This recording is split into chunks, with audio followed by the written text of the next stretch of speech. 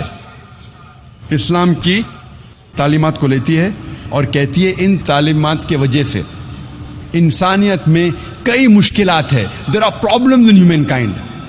لیکن جب ہم تحقیق کرتے ہیں جو تعلیمات وہ کہتے انسانیت کے لیے پرابلم ہے وہ صحیح میں انسانیت کے لیے حل ہے. اور لاسٹ ایئر جب کانفرنس ہوا تھا انگریزی میں، میرے آخری نشست کا موضوع تھا کیا اسلام انسانیت کا حل ہے. میں پھر سے پوری تقریر دہرانا نہیں چاہتا، 3 یا 4 مثال دوں گا اس تقریر میں. مثال کے طور پہ میڈیا اکثر کہتی ہے کہ مسلمز آر فنڈامنٹلسٹ، مسلم بنیاد پرست ہے، مسلمز آر ایکسٹریمسٹ، مسلمز شدت پسند ہے، مسلمز آر ٹیررسٹ، مسلمز دہشت گرد ہے، مسلمز آر انٹالرنٹ. یہ اسلام جو مذہب ہے دوسرے خیالات کو برداشت نہیں کرتا. اکثر میڈیا کہتی ہے مسلمز آر فنڈامنٹلسٹ، مسلمان بنیاد پرست ہے. بنیاد پرست کی کیا معنی ہے؟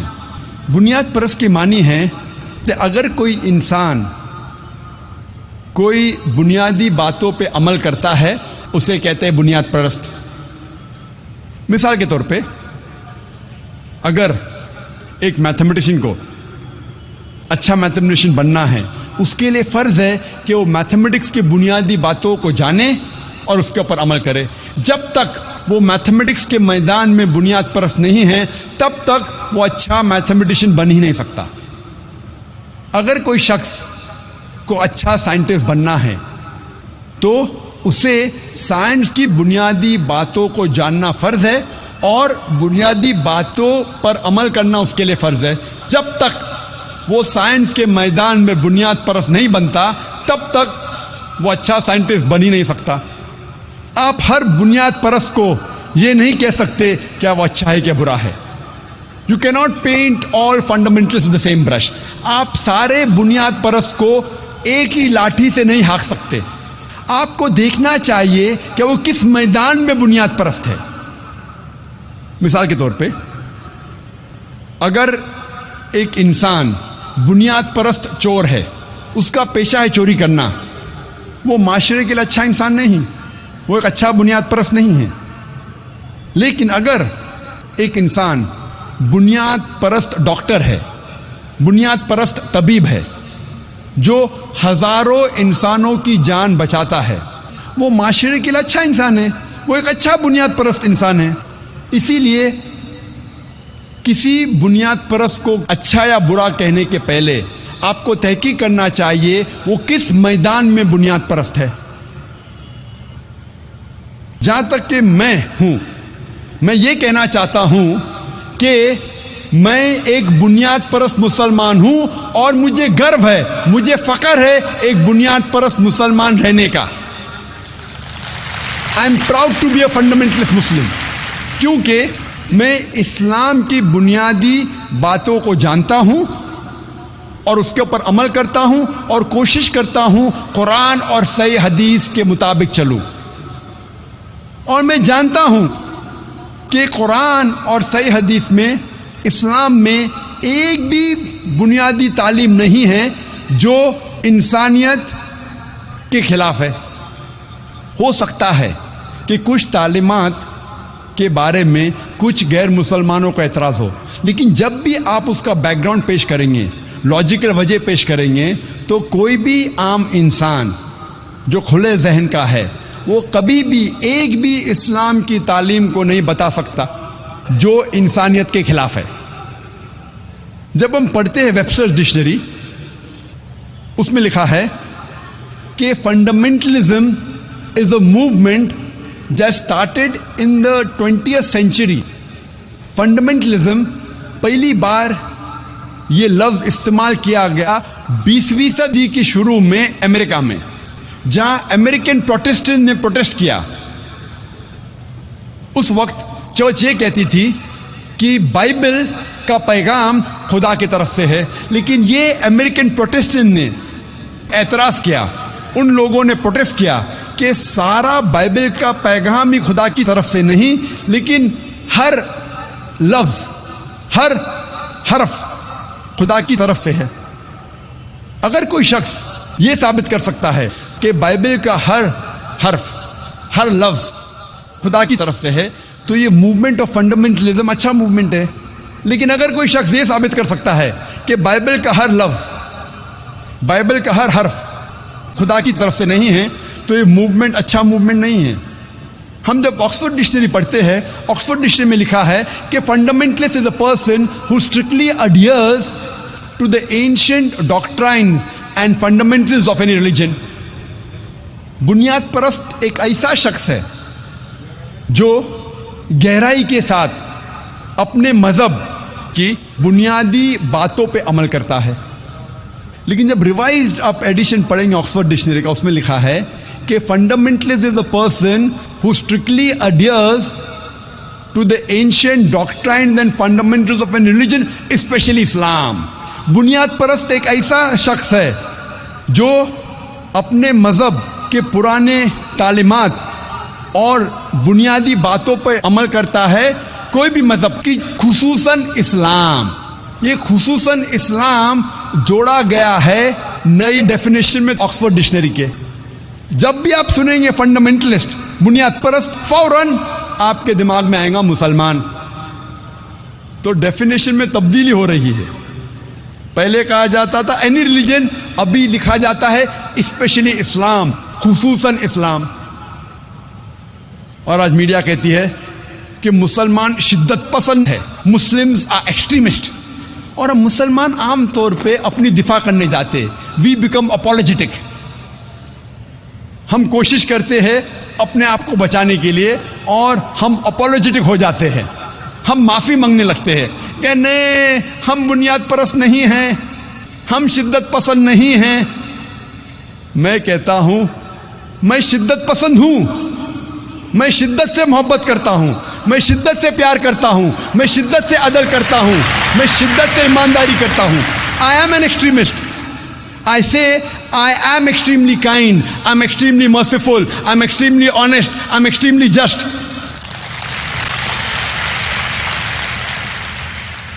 شدت کے ساتھ کسی سے پیار کرنا بری بات ہے, شدت کے ساتھ عدل کرنا بری بات ہے, شدت کے ساتھ ایمانداری کرنا بری بات ہے.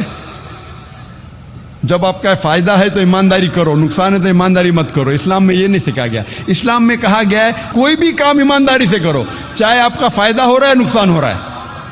آپ کو شدت کے ساتھ ایمانداری کرنا چاہیے. We Muslim should not be apologetic. ہمیں افسوس نہیں کرنا چاہیے. ہم اکثر کئی بار اپولوجیٹک بن جاتے ہیں. آج میڈیا کہتی ہے مسلمز آر ٹیررسٹ, مسلم دہشت گرد ہے. دہشت گرد کی کیا معنی ہے؟ اگر ایک انسان کسی دوسرے انسان کے دل میں دہشت پیدا کرتا ہے اسے کہتے ہیں دہشت گرد. مثال کے طور پہ جب بھی کوئی چور ایک پولیس کو دیکھتا ہے تو اس چور کے دل میں دہشت پیدا ہوتی ہے, تو اس چور کے لیے وہ پولیس والا دہشت گرد ہے. میں کہتا ہوں اسی طریقے سے ہر مسلمان کو جب بھی کوئی چور دیکھتا ہے اس چور کے دل میں دہشت پیدا ہونا چاہیے. ہر مسلمان ہر چور کے لیے دہشت گرد بننا چاہیے. ہر مسلمان کو دہشت گرد بننا چاہیے. کس کے لیے؟ چور کے لیے. جب بھی کوئی چور مسلمان کو دیکھتا ہے اس کے دل میں دہشت پیدا ہونا چاہیے. جب بھی کوئی بلاತ್ಕಾರ کرنے والا مسلمان کو دیکھتا ہے اس کے دل میں دہشت پیدا ہونا چاہیے. جب بھی کوئی اینٹی سوشل ایلیمنٹ, جب بھی کوئی غلط کام کرتا ہے, چوری کرتا ہے, ڈاکہ ڈالتا ہے, جب مسلمان کو دیکھتا ہے اس کے دل میں دہشت پیدا ہونا چاہیے. اور یہ تو قرآن میں لکھا ہے سورہ انفال میں, سورہ نمبر 8 آیت نمبر 60 میں, کہ مسلمان سے کہا گیا ہے کہ مسلمان کو اینٹی سوشل ایلیمنٹ, غلط لوگوں کے دل میں دہشت پیدا کرنا چاہیے. لیکن عام طور پہ دہشت گرد اسے کہا جاتا ہے جو ایک معصوم انسان کے دل میں دہشت پیدا کرتا ہے. اس پس منظر میں کوئی بھی مسلمان, کوئی بھی معصوم انسان کے دل میں, چاہے وہ مسلم ہو یا غیر مسلم ہو, اس کے دل میں کبھی بھی دہشت نہیں پیدا کرنا چاہیے. اور ہم دیکھتے ہیں اکثر کئی بار وہی شخص وہی کام, لیکن اس شخص کو دو لیبلز دیے جاتے ہیں, دو القاب دیے جاتے ہیں. مثال کے طور پہ 60-70 سال پہلے جب انگریز اس دیش پہ حکومت کر رہے تھے, کئی ہندوستانی اپنی دیش کی آزادی کے لیے لڑ رہے تھے, لیکن انگریز یہ لوگ کو کہتے تھے دہشت گرد, لیکن ہم عام ہندوستانی کہتے تھے یہ لوگ ہیں دیش بھکت. اگر آپ انگریز کے نظریے سے سہمت ہے کہ انگریز کو حق تھا ہندوستان کے اوپر راج کرنے کا, تو آپ بے شک یہ لوگ کو کہیں گے کہ دہشت گرد ہے. لیکن اگر آپ عام ہندوستانی کے نظریے سے سہمت ہے کہ انگریز ہندوستان میں تجارت کرنے آئے تھے, انہیں ہندوستان پہ راج کرنے کا کوئی حق نہیں, تو آپ کہیں گے یہ لوگ ہے دیش بھکت. وہی انسان وہی کام, لیکن دو القاب.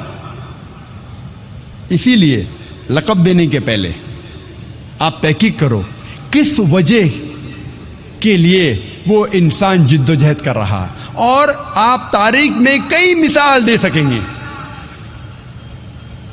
میں علاقہ دیکھ کے میری مثال بدلتے رہتا ہوں.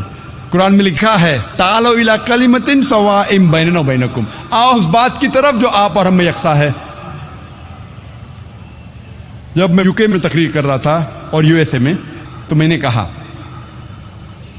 کہ 19ویں صدی کے آخر میں 1875 میں, اس وقت امریکن ریولیوشن تھا امریکہ میں, اور برٹش انگریز امریکہ پہ حکومت کر رہے تھے, اور کئی امریکن اپنی دیش کی آزادی کے لڑ رہے تھے. ان میں سے جو اول نمبر پہ تھے وہ تھے جارج واشنگٹن, بینجامن فرینکلن. اور برٹش حکومت کے حساب سے اس وقت